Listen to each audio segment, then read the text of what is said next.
The public is an experiment. The FDA, the Food and Drug Administration, that's supposed to be at the helm and looking out for public health when it comes to our food supply, they have no idea, nor do they care about the compilation, about the entourage effect, about, as these researchers called it, the cocktail effects of all these chemicals coming together in one ultra-processed food product. They have no idea what the impact is going to be on our bodies, on our brains, on the health of our children.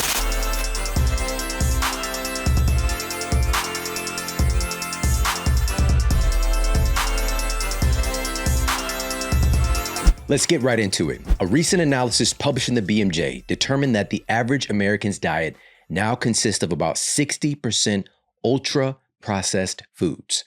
Now, we know that our diet has changed dramatically in the last few decades, but the question is, are there any specific health ramifications that are now seen in clinical data? And that's what this episode is all about, because some of the things that are now seen in our peer-reviewed data is going to shock you in regards to our consumption of ultra-processed foods. And we're going to start with number one on this list of 5 horrifying ways that ultra-processed foods are impacting human health. And number one is the impact that it's having on bone health. A meta-analysis of over 50 human studies on diet and bone health, published in the peer-reviewed journal Nutrients, found that the people eating the standard, quote, Western diet, high in ultra-processed foods, had significantly lower bone mineral density, higher risk of fractures, and higher rates of bone loss. The study also noted specifically higher rates of minerals being leached from the bones and impaired bone remodeling. Another recent study titled Ultra-Processed Foods Targets Bone Quality, cited in the journal Bone Research, used advanced imaging, including electron microscopy, CT scans, and more, to analyze the impact of ultra-processed food in animal models. Here's what the scientists found. Quote, young rats fed ultra-processed food suffer from growth retardation due to lesions in their tibial growth plates. The bone mineral density decreases significantly, and the structural parameters of the bone deteriorate, presenting a sieve-like appearance in the cortices and poor trabecular parameters in long bones and vertebrae. This results in inferior mechanical performance of the entire bone with a high fracture risk, unquote. They go on to state, quote, RNA sequence analysis of the growth plates demonstrated an imbalance in extracellular matrix formation and degradation and impairment of proliferation, differentiation, and mineralization processes. Our findings highlight for the first time the severe impact of consuming ultra-processed foods on the growing skeleton, unquote. Now, if you're watching the video version of this episode, you can actually see the lesions in the bone formation and dramatically lower bone mineral density in these animals eating ultra-processed foods versus the control group. Now, this should be shocking in and of itself, just knowing that eating these ultra-processed foods are causing our bone mineral density to decline, increasing our risk of fracture. And also this phenomenon where these nutrients, our minerals, are being leached from our bones when we eat these foods. Number one, they are deficient in these key minerals, but also they're causing our bodies to actually pull out things like calcium to nullify some of the excess in these kind of acidic tier nutrients. In particular, things like phosphorus that can definitely be in much higher ratio in ultra-processed foods. And so it is a full circle of drama when we're eating these ultra-processed foods when it comes to our bones. But again, keep in mind, it's not just what these ultra-processed foods are bringing into the body, it's what they're not bringing into our bodies. And being that these foods are highly refined and riddled with newly invented chemicals, they are often devoid of essential nutrients that are found in real foods. Sometimes ultra-processed foods can be, quote, enriched with synthetic nutrients, but there are literally hundreds of naturally occurring nutrients in real foods that are completely absent in ultra-processed foods. One of the essential nutrients that are notoriously absent from ultra-processed foods are the omega-3 fatty acids that are critical for our brain health, the health of our nervous system, and also the formation and health of our bones. A study published in the peer-reviewed journal PLOS One found that the consumption of omega-3s can improve bone mineral density, specifically in the hips and the lumbar spine. This, for me, is very personal because these were the two areas of my body that at the age of 20, I was diagnosed with severe degeneration in my lumbar spine. And also, I broke my hip at track practice just a few years before that. Obviously, I was severely nutrient deficient growing up on a diet that was predominantly ultra-processed foods. Right here in the United States, as we mentioned, the average adult's diet is over 60% ultra-processed foods. But a more recent analysis published in the Journal of the American Medical Association looked at ultra-processed food consumption by US children. And they looked at this for 20 years. And they found that around 1999, the average child's diet was about 64% ultra-processed foods. The researchers found that back in 1999, the average child's diet was already over 60% ultra-processed foods. But by 2018, that number had reached almost 70% of the average child's diet in the United States being made of ultra-processed foods. And when we're talking about these averages or the mean number, we're looking at ratios all along the spectrum of how much ultra-processed foods a child is eating. All right, so there are going to be some kids that are at the lower end of that spectrum. Maybe they're eating 10% ultra-processed foods, and there are going to be kids at the other end that are eating maybe 90% ultra-processed foods. And that's where I was living. All right. There was a time in my life where I was eating fast food every single day. And now that I've been working in this field of nutrition and wellness for over 20 years, I'm well aware that the foods that I was eating, it would be incredibly rare if I got in 1 gram of omega-3s in a day. And also, we're not even talking about the quality and whether or not they were oxidized.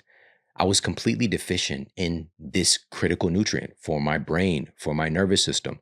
Could that have been contributing to the pain I was experiencing? Could it have been contributing to my depressed mental state? Could this have been contributing to my poor bone health and this kind of arthritic condition of my spine?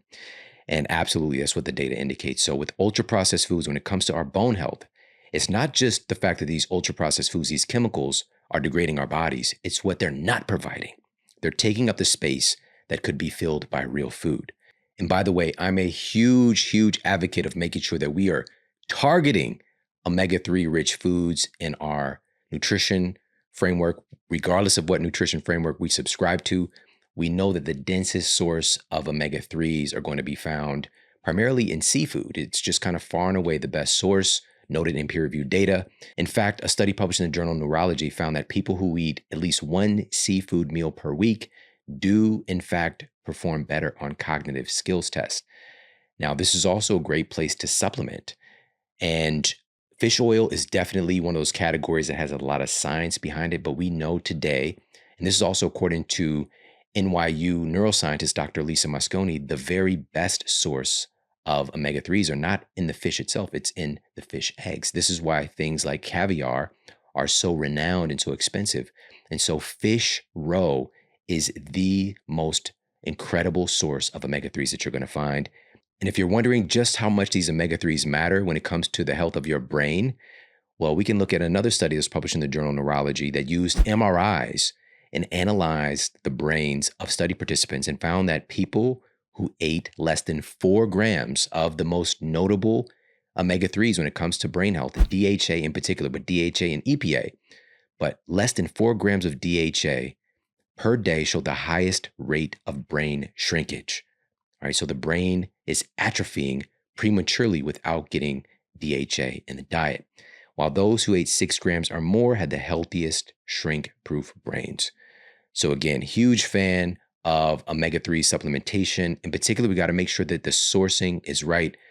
And the fish roe supplement that I use and my family uses is made from 100% wild-caught fish from pristine waters, sourced from sustainable-minded fishermen who are committed to preserving fish runs for future generations. And this wild-caught fish roe is gently freeze-dried to keep the full range of nutrients and omega-3s intact and undamaged. It's 100% pure, no binders, no fillers, none of that stuff. And this is the fish roe from Paleo Valley. Head over to paleovalley.com/model, and they're going to hook you up with 15% off applied automatically at checkout for their wild-caught fish roe. They also have some wonderful, low, minimally processed snacks for your family, for kids, and we can do so much better than the garbage that's out there on store shelves. And so Paleo Valley, all organic, and making sure that they're sourcing the very best ingredients. And also, again, no artificial sweeteners and flavors and all this craziness, just real food, real ingredients, and real healthy results for your family. Head over to paleovalley.com/model. You get 15% off store-wide. Now, this is just number one on our list of these 5 horrifying ways that ultra-processed foods can impact our health. We're going to move on to number 2 on this list. And number 2 is the science-affirmed impact that ultra-processed foods have on our hormones. One of the most concerning but yet little-known aspects about ultra-processed foods are their high concentrations of hormone-disrupting chemicals. Let's just take phthalates, for example. An analysis cited in the journal Healthcare in 2021 states, quote, "Phthalates are a series of widely used chemicals that demonstrate to be endocrine disruptors and are detrimental to human health," unquote. Well, a recent study titled Ultra-Processed Food Consumption and Exposure to Phthalates and Bisphenols was conducted by researchers at Johns Hopkins School of Public Health, and it revealed some shocking findings. The scientists found that higher intake of ultra-processed food does in fact lead to higher levels of phthalates showing up in human bodies. After analyzing over 2,000 study participants, they discovered that for every 10% of your diet that consists of ultra-processed foods, it led to an additional 8% higher level of phthalate metabolites. So if someone ate a diet that consisted of 60% ultra-processed food, which is the average amount by an adult here in the United States, they'd have a 48% higher level of phthalates showing up in their body. Again, these are known, well-established hormone-disrupting chemicals. Now, on the other hand, the scientists noted, quote, higher energy intake from minimally processed food was associated with lower concentrations of phthalates and bisphenols, unquote.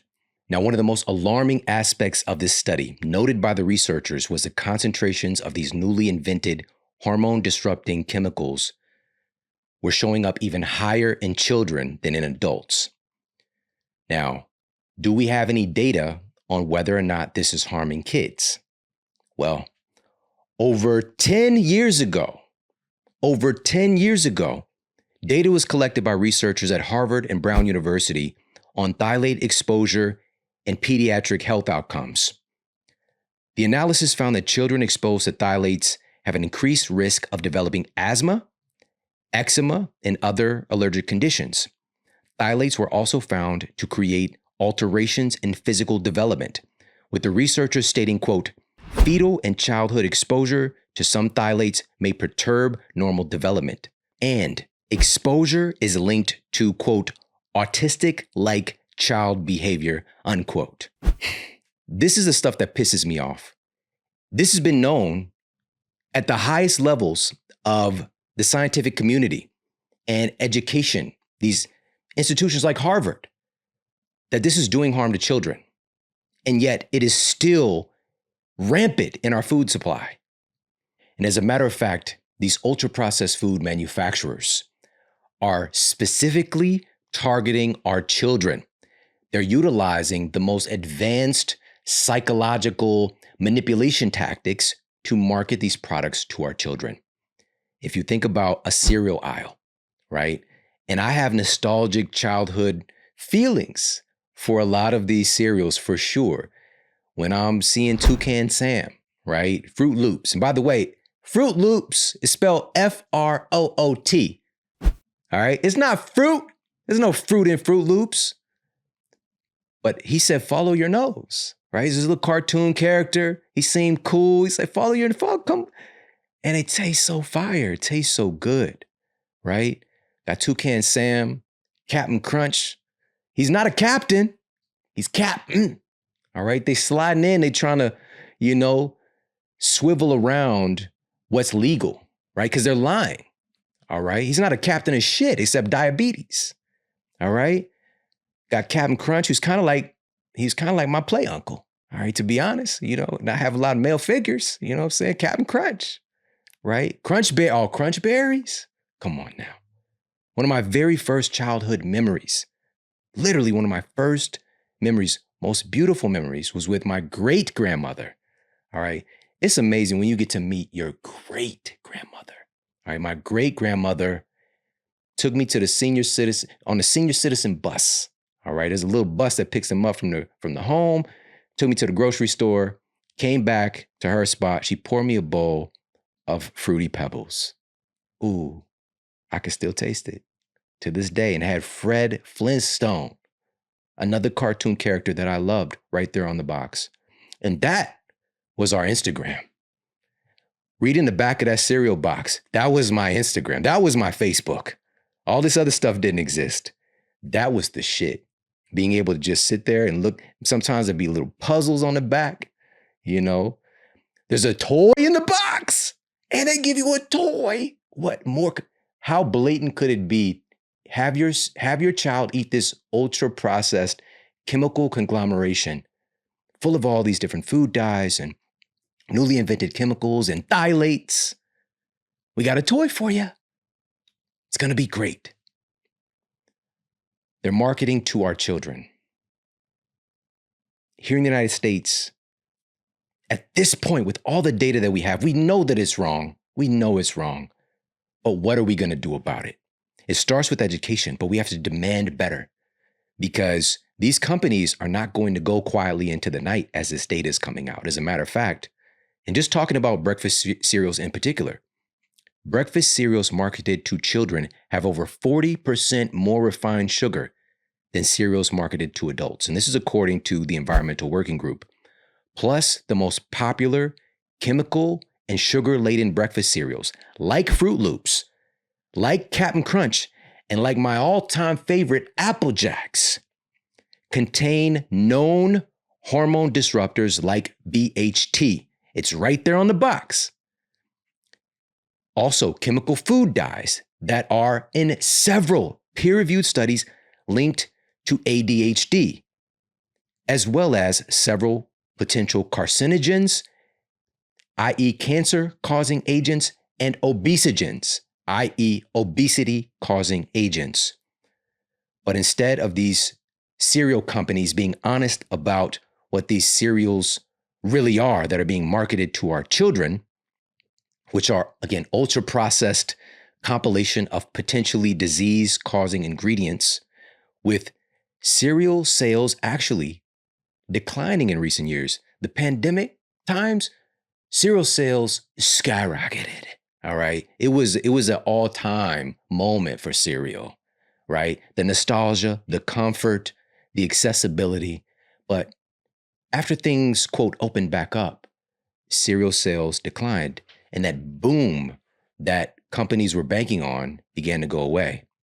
And with cereal sales declining, Kellogg's in particular has gone on the offensive with a new marketing campaign advocating for families to save money by eating cereal for dinner.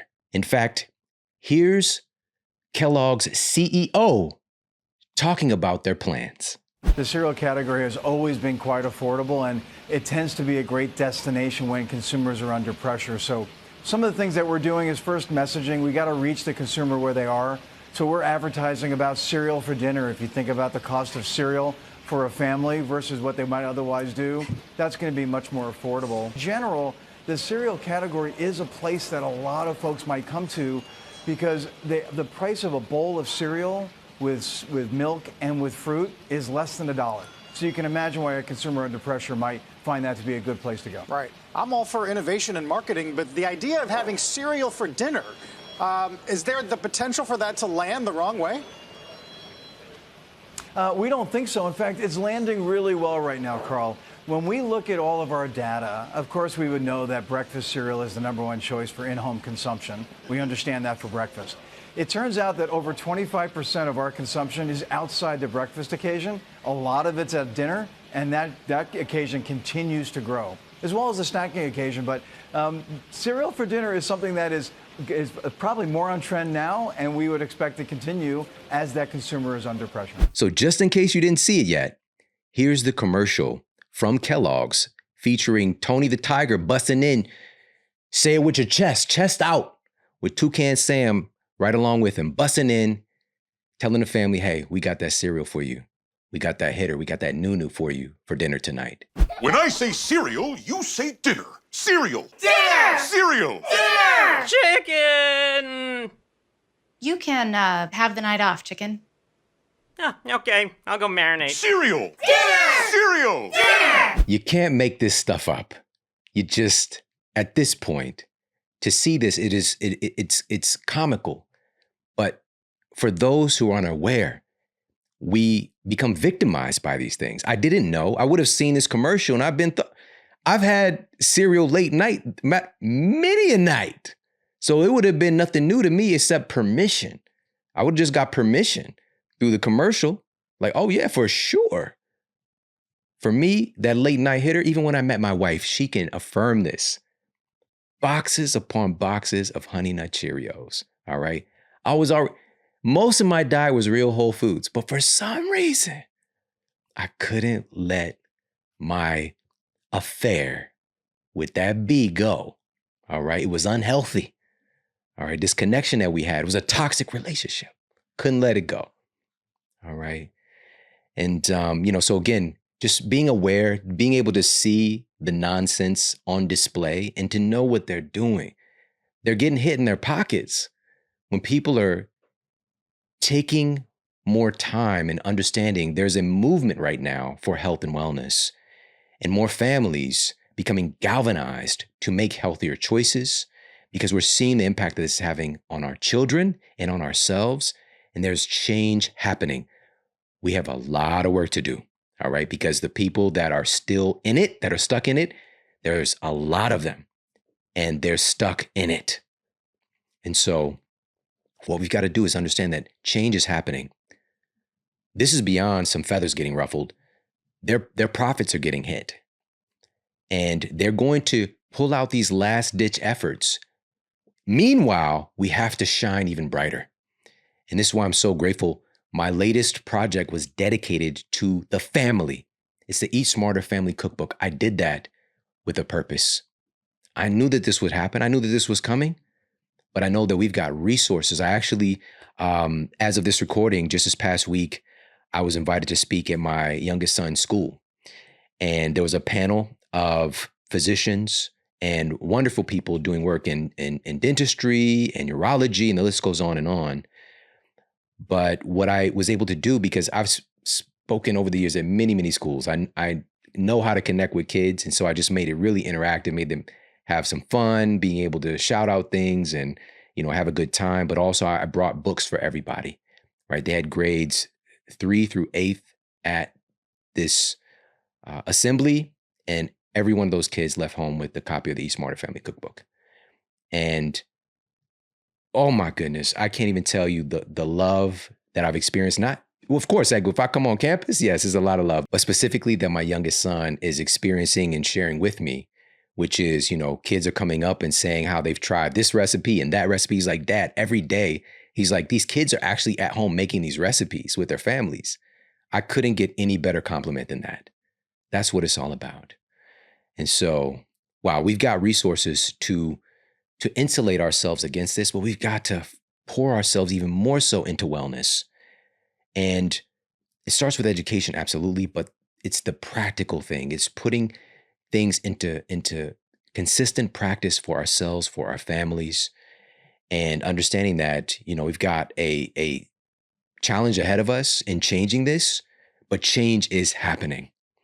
And so getting back to this list of these 5 horrifying ways that ultra-processed foods are impacting our health, even the mission behind this episode is to detail, these are the things we know are specifically happening that you are probably not being told about.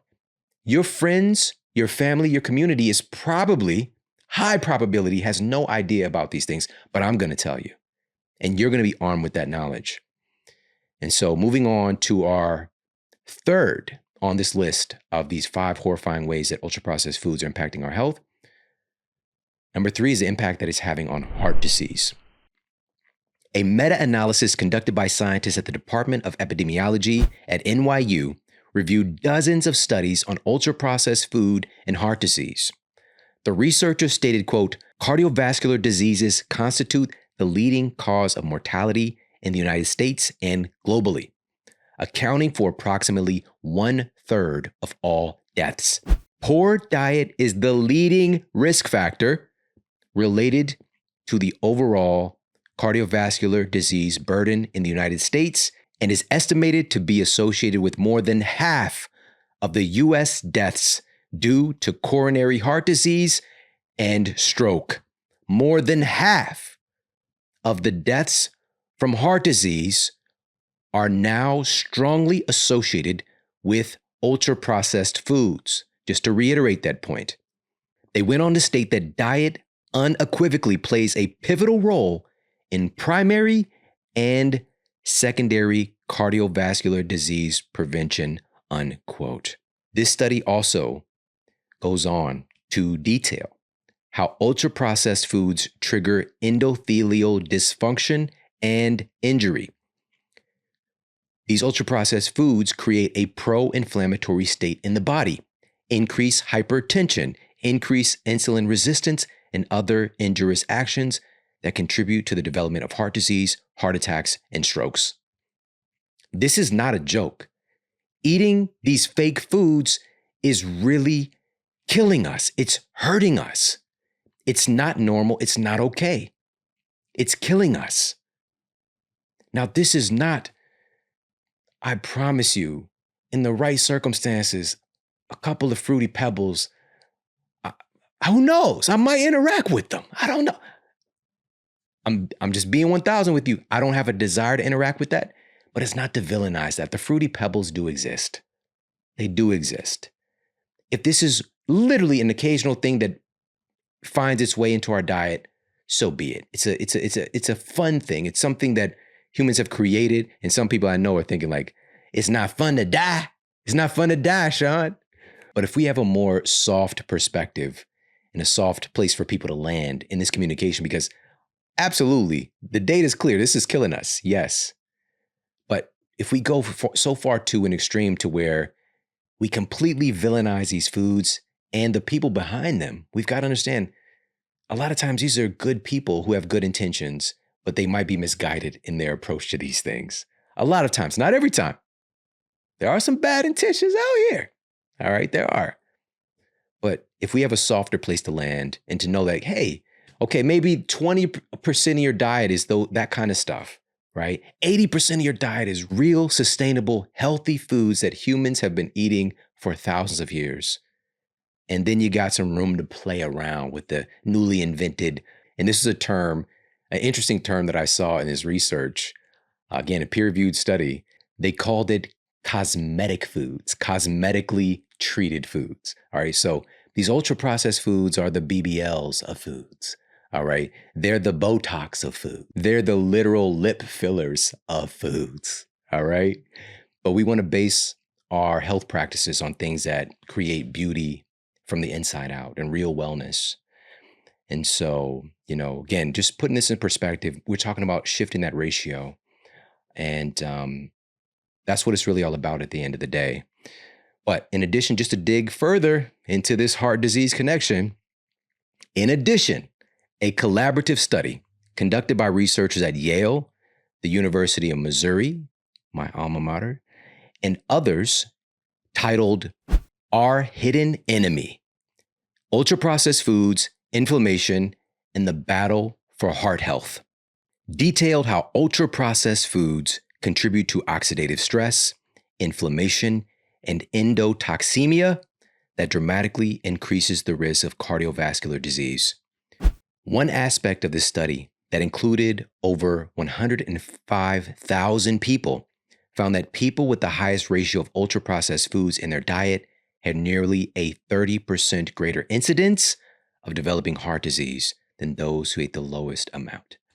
All right, so we've got actual numbers here on like, if you eat this percentage more ultra-processed food, you're increasing your risk of this outcome more and more and more as well.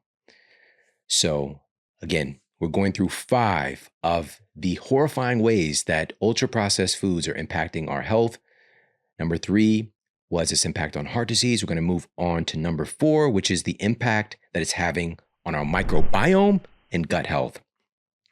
Also in that study, again titled Our Hidden Enemy, Ultra-Processed Foods, Inflammation, and the Battle for Heart Health, the researchers noted how chemicals commonly found in ultra-processed foods derange human gut health, contribute to dysbiosis of gut bacteria, and create hyperpermeability of our gut lining.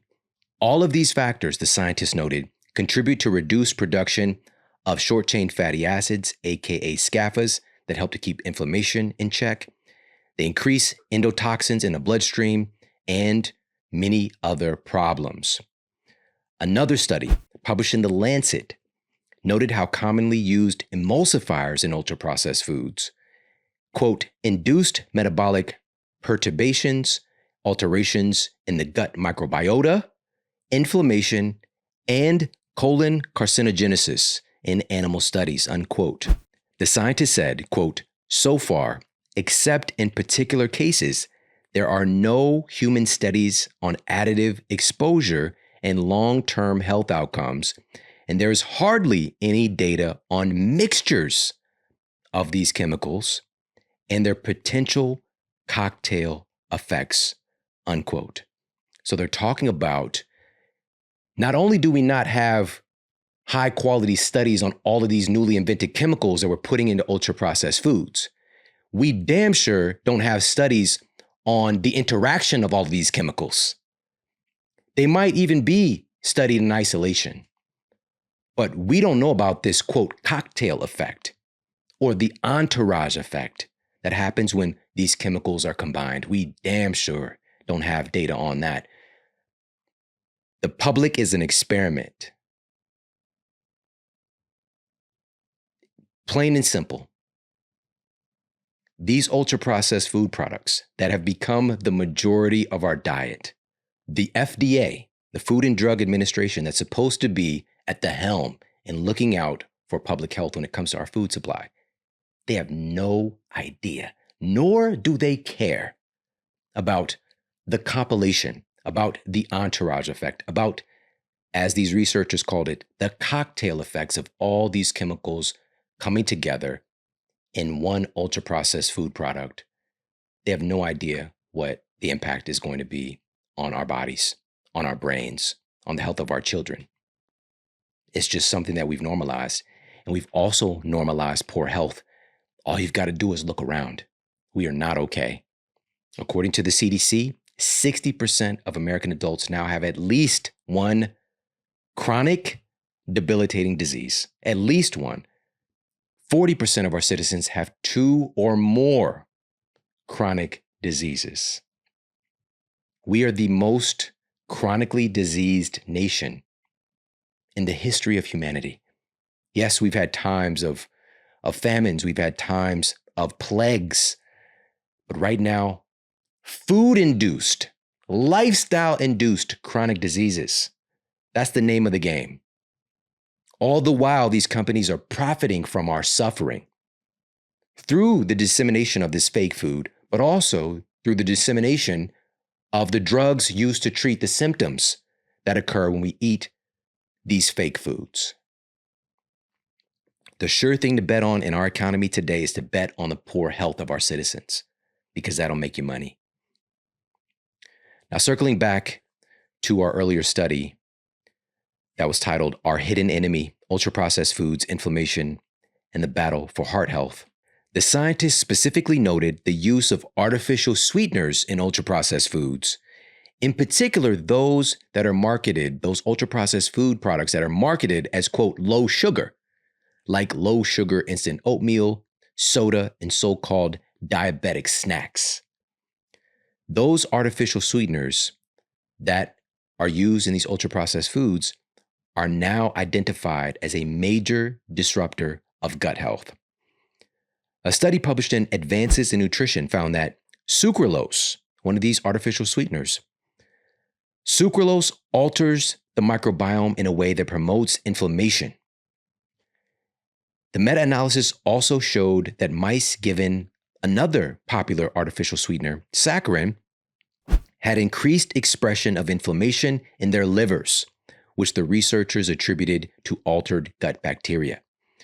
Some researchers rightfully point to the high doses of artificial sweeteners given in many animal studies, but the negative alteration in this study was with 0.3 milligrams of saccharin per milliliter, a dose equivalent to the FDA-approved acceptable daily intake for humans.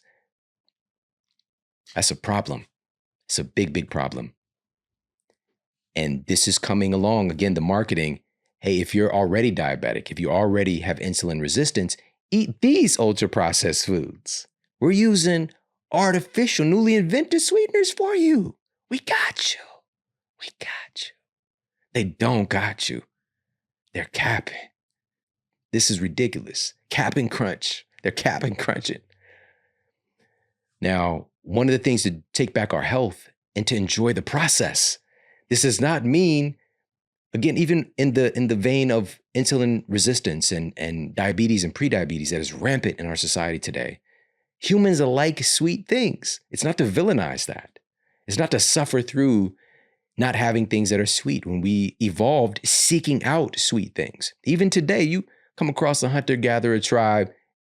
If they're out doing their thing, hunting, gathering, whatever the case might be, and they come across some honey, they sting me up. They don't care. Sting me up. We're getting to this honey. All right. We've always sought out sweet and tasty things. It's not to bash human biology. We're driven to eat things that taste good. But what we need to do is reclaim our connection with food, our sense of real, authentic taste and real, authentic sweetness even, and do our best to minimize our interaction with the highly refined sugars on store shelves, for example. Do our best to minimize our interactions with these artificial sweeteners if, again, there is a context where these things are still appropriate. But if our goal is real food, real human health that has data to back this up, also thousands of years of use by humans, look no further than my all-time favorite sweetener. And to even call it a sweetener is disrespectful. It just is. But this is what people call it, so I'll say that just for communication's sake. But we got to put some respect on Honey's name. All right? Honey's going to roll up to the studio and confront you one day. All right? Because it's more than just a mere sweetener. Because unlike other sweeteners, raw honey, be clear, raw honey, real honey, has been found to actually improve insulin sensitivity. Not only does it not cause all this damage and dysfunction when we're talking about our insulin sensitivity like conventional sweeteners, it's been found to actually improve it. A recent study published in the peer-reviewed journal Nutrients detailed how raw honey intake can improve fasting blood sugar levels, improve lipid metabolism, and reduce the risk of heart disease. Additionally, the scientists noted the vast antioxidant and anti-inflammatory properties that honey has, in addition to its impact on our metabolic health.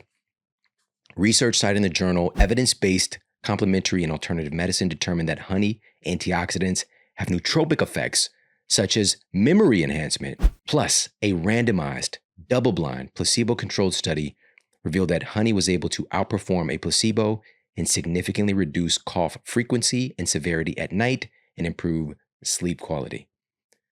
These other sweeteners and artificial sweeteners, they can't do that. Honey's different. Honey's different. Honey's just in a league of its own. To call it a mere sweetener, again, is disrespect. And so, but we got to keep in mind, with any of these wonderful things, there are going to be people out here, there are going to be companies that are not connected to the process, that don't care as much, and they're just trying to make a dollar. And I've found myself over the years, truly, I've spent countless hours experimenting, researching, sourcing and communicating with different companies to find the best of the best. And there are only a few things over the years that I talk about. These companies, when I talk about them, I know them. I get pitched, let me tell you, hundreds of companies, but I just talk about the things that I actually use, that my family uses, that I love, that I vetted. And when it comes to honey, when it comes to bee products, Beekeepers Naturals is truly doing something remarkable. It's really, really special. They're doing third-party testing for over 70 known pesticide residues that show up in bee products. They're also looking at things like heavy metals, arsenic, lead, bacteria like E. coli. They're making sure that none of that stuff is coming along with this remarkable food product. And also, they're dedicated in investing in sustainable beekeeping to help save our bee populations. And now they're growing, thankfully. And a company like that deserves our support, but most importantly, our families and our bodies deserve this nutritional input. Highly recommend popping over to beekeepersnaturals.com. Go to BEEKEEPERS naturals.com/model. And you're going to get 20% off automatically applied at checkout store-wide. Definitely check out their superfood honey. It's one of my, I love it. The superfood honey. Their propolis immune spray is incredible. Their nootropic based on royal jelly, phenomenal. I just can't say enough good things about them. They're truly amazing. Hop over there, check them out. beekeepersnaturals.com/model to get that sweetness into our lives, but in a real, wholesome way. All right. So again, looking at this list of the 5 ways that ultra-processed foods are impacting our health. The last one that you just covered is the impact that it has on our microbiome and gut health. Now we got one more that we're going to cover. And this is the impact these ultra-processed foods are having on our mental health. A brand new meta-analysis published just this month, as of this recording, it just came out, hot off the presses. This was published in the British Medical Journal, the BMJ, one of the most prestigious peer-reviewed journals in the world. This new meta-analysis found that people eating the highest ratios of ultra-processed foods had a 48% to 53% higher risk of having anxiety and other common mental disorders. Another recent study, co-authored by researchers at Harvard's T.H. Chan School of Public Health, titled Consumption of Ultra-Processed Food and Risk of Depression, found that participants who were in the top fifth of consumers of ultra-processed foods, who were eating 9 or more servings per day, which I was exceeding that, they had a 50% higher risk of developing depression than those in the bottom fifth of consumers eating 4 or fewer servings per day. Now, what can come up in some of these studies? Again, these were really well-constructed studies. Because of the ethics involved in outright poisoning humans intentionally, like strictly having people to eat these ultra-processed foods for a stint of time to see the impact that it has on their mental health, it's sketchy. So you got to use a lot of population data. And it can be one of those situations where what came first, the depression and then the eating of more ultra-processed foods? Or is it the ultra-processed foods causing more depression? They go hand in hand. It's bi-directional. We already know this. And we do have some leading researchers like Dr. Chris Palmer, who's a psychiatrist out of Harvard University. And we'll put his interview on the Model Health Show for you here in this episode. But his research and his work with his patients has affirmed in a big way, it was already there in the data, but now in a much, much bigger way, that metabolic health is mental health. Our mental health it's not connected, it's not deeply influenced. They're inseparable from our metabolic health. And all the research we've went through thus far is looking at how ultra-processed foods are impacting our metabolic health. And metabolic health is, the formation of bone. That is a metabolic process. Our cardiometabolic health, our gut health. This all has to do with metabolism. Metabolism isn't in this pithy box that we tend to think about in terms of like losing weight. But metabolism is is life itself. And understanding that they're not just connected, they are one and the same. So if we have poor metabolic health, we will indeed have poor mental health as well. We will very likely have struggles with our mental health as well. Now, the question is, why? Why? Specifically when it comes to mental health. When we're talking about the expression or the experience that we have as human beings, we're talking a lot about our hormones, our neurotransmitters, these molecules of feeling. Now, these molecules of feeling don't just come out of nowhere. They don't just pop in from an alternate dimension. These molecules of feeling that we produce are made from the food that we eat. These are literally the compounds that are making up our brain and our nervous system, our hormones, our neurotransmitters, the makeup of all the trillions of cells in our bodies. It's all made from food or the lack thereof. And the thing about the human body, we are incredibly resilient. We can have all manner of chronic diseases and still our body keeps adapting. That's what a lot of disease onset, when we see these symptoms manifest, if we didn't have labels for all these things and we just looked at this objectively as a rational human being, a rational scientist, we would see that these are adaptations. When we develop insulin resistance, when we're flooding our cells and tissues and our bloodstream with abhorrent amounts of sugar every day, there's an adaptation that takes place. But we label it as diabetes. Here's metformin, here's insulin, here's a statin for your cardiovascular risk, here's lisinopril, here's an antidepressant, here's this, here's that, and we start piling on the treatment of symptoms. Instead of acknowledging the phenomenal feedback that our body is giving us when we're venturing into things that are harming us. Our body is always giving us feedback, whether this is through symptoms and how we feel, our emotional stability, our emotional fitness, our mental fitness, or physical symptoms that we we unfortunately put these in different baskets when they're all connected. It's not just connected, they're all one and the same. It's happening all together in one sovereign human body. There isn't cells that are just off in isolation that aren't getting communication from every other cell.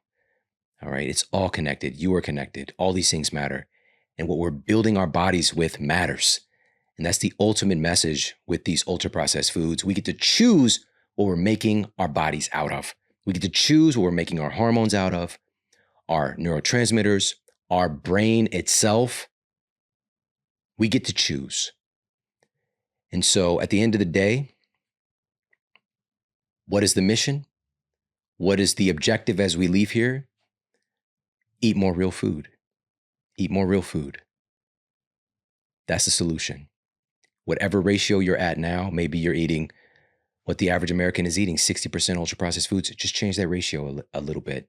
Do 50-50 or flip it, right? Do 60% real food, 40% the other stuff. Change that ratio. Increase your intake of real food, and it helps to crowd out the other stuff, all right? Let's not, especially if you're in a place where ultra-processed foods are a big part of your diet and is a big attraction. You got the fatal attraction. You got the Glenn Close relationship with it. If that's the situation, don't try to villainize or not eat that stuff. Just add in more of the good stuff. Add in more real food. All right, start your day. In particular, the first meal of the day, make sure that it is dominating with real nutritious foods. And a dabble of the other stuff, that's cool. All right, that's the mission. That's the mandate. Hey, if you like this video, make sure to check out this video right here. How the hell is a keto diet helping some of my patients with schizophrenia or bipolar? Like, how the hell is that happening?